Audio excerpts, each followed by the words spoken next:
And you see, one of the best antidotes for a man, a real man, that is a man that's not trying to figure out if he's a man or not, but a real man, right, is a woman meant for him, designed for him, finding him. And guess what? She too is going to be broken, because we all are. None of us is whole, right? None of us is unscathed. And think about it. We shouldn't be unscathed. We should be broken. Precisely because our project, our process is a reclamation project. We're supposed to be what? Going through this obstacle course. So we can't be whole. We can't be purely innocent as we were when we were infants and we were just born, right? That innocence, that purity begins to lose ground to the filth and muck of hate, bitterness, and anger. Think about it. Try to remember your earliest memory of your parents, no matter how great they were, or guardians or caretakers, or whoever it was in your life as adults. And I know there are at least one or two, probably three of them that were either, or a combination of, filled with hate, bitterness, and anger. And you remember them, right? Because they, whether you acknowledge it or not, had a shaping effect on you. They were the unsanitary ground upon which you walked, right? And there's some who could fake it, but even they, you could see through them. And so we, as human beings, our job is to get to the obstacle course, right? And the more you accept, the more you open yourself up, right? Therefore, you have to be honest with yourself, of course, because your creator, God knows everything. Before you do, after you do, while you do. And so you're really just playing a game you can't win if you think you're lying, when you pray or engage in a conversation with your creator, your God, is that it's already known. The challenge is for you to be honest and forthright because it's already known, right? Which is in fact part of the test. How honest you can consistently be when it comes to how you're wrestling with hate, bitterness, and anger. And in doing so, the one that is designed for you, whether you're a man or you're a woman, that person designed for you, that partner, right? That soul, right? Who is also wrestling with. Remember, 2 broken pieces can make a whole. 2 whole pieces don't make a whole. 2 broken pieces can make a whole, especially when the right fit. The same way that a plug can fit perfectly into a socket. Individually and independently, they're worthless. One has a charge that can't go anywhere except in the loop of the circuit. The other, nothing. But together, magic. So 2 broken people that are what? Working on those challenges, right? They, in fact, can and will become whole. You see, when 2 hearts therefore become one, it doesn't mean one devours or consumes the other. That's not 2 hearts becoming one. That's one truncating the other. When 2 hearts become one, they melt into each other, right? And in doing so, they essentially empower and fill the other. And the filling and refilling becomes cyclical because they're one. They feel each other pain. They feel each other joy. And they know when each other is not being honest, fully or partially, before the other opens their mouth or when they open their mouth. They know that the language doesn't come straight through the mouth, but through the tears as well. They know, right? And so those are the challenges that lay ahead of us. And those are the challenges that I am fighting through, right? And I'm winning. In fact, I had a conversation with my mom recently, right? And she told me, or she reminded me, and said, son, you're victorious. And I know I am, right? And I'm not saying with arrogancy. I'm just saying it with a certain confidence that because I bust my behind and work hard, to get rid of this, that demon, named Kwesi. And here's another note that I want to share with you, and I come back to continue the story.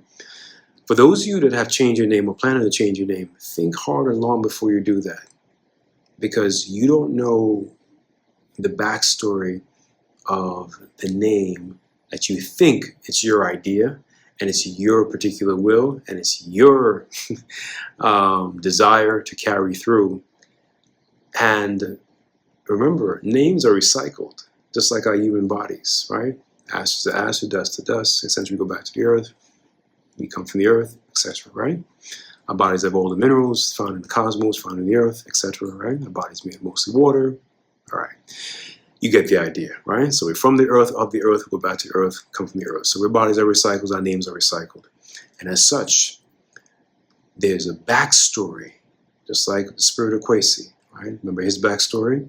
4 sons, a wife who loved him. He was harsh and mean-spirited to all of them, right? That didn't turn out well. He can go home. Remember, you can't go home if you have not wrestled successfully with hate, bitterness, and anger, right? And so my mom reminded me that I won already, right? That I won, coming from the hard work that I'm sharing with you. So this is not simply hyperbole or simply some, motivational speech. It is real talk in the sense of this is from struggling. I struggled with my biological father, my earthly father, for 30 years, and come to the conclusion, about who and what he is, and let him, peacefully be, because I've given him his, back his baggage that he gave me. Anger, hate, and bitterness. I want none of it. Gave it to him, and he wants to give it back, but I will not accept it. Right? That's how I'm victorious. And the same goes for other people in my, blood family that have given me their baggage. Because see, when you're filled, and you may not fully recognize the extent to which you're filled with hate, bitterness, and anger, either singularly or in combination. Most of us come for a combination. You don't recognize how much other people pour the same into you because they find what? Correspondence, they find matches. There's alignment there. And you know how this works. You are your friends. And so if you are a person that gossips, your friends are going to gossip with you because you are your friends. Right? You are what you eat. You are where you sleep. You are, the company you keep, and so on and so forth. The same goes with the issues, the challenges, the obstacles of hate, bitterness, and anger, right? You surround yourself with those people, and they will reinforce, they'll fill you up even more. If your capacity was a ton, they'll give you 2-3 tons. They'll lay their burdens on you. And by this, I mean this. I mean that not only laying the energy of hate, bitterness, and anger on you, they'll also spread their demons on you. And guess what? Those demons or negative spirits, once they find fertile ground, they say, hey, come on. And they have their buddies join them. And that's when the real tragedy, essentially begins, because now you become entrapped in ways, again, that your thoughts are not yours, but they'll seem like yours. Your actions, decisions will seem like yours. Your likes and dislikes will seem like yours. They'll be indistinguishable. You won't be able to tell. And only one thing can save you. Love. But not just any love. From the right person that was made for you. And what will happen is your children will suffer the consequences, if you have any, because they will be party to, they'll be a witness to, but also recipient of the hate, bitterness, and anger, and that will do something to them. You will lose them. And if they are good children or great children, like my daughters, among the others, it will affect them, right? Maybe not immediately, but down the line. And if it doesn't affect them in any, consequential or deep way, it definitely will affect the grandchildren, right? In fact, some of those children may not even want to have children, seeing the treatment that they've experienced at the hands of adults that are just filled, that are just oozing with hate, bitterness, and anger. So those 3 criminals, first you arrest them, right? Incarcerate them, and begin to what? Move them out of your being through love, right? Fighting them, challenging them, right? Like I did with the spirit of Kwesi. Yes, it may take you years, but the reward is going back home and being truly, whole.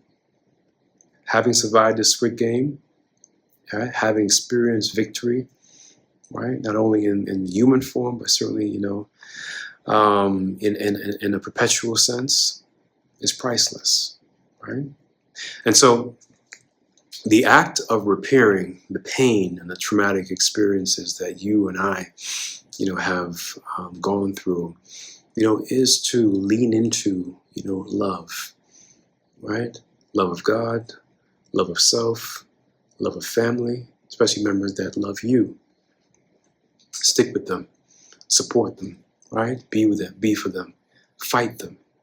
And what I've learned is this, is that those that love you will fight you and fight you hard, but they'll fight the world for you. And that's what my wife, Afia, have done.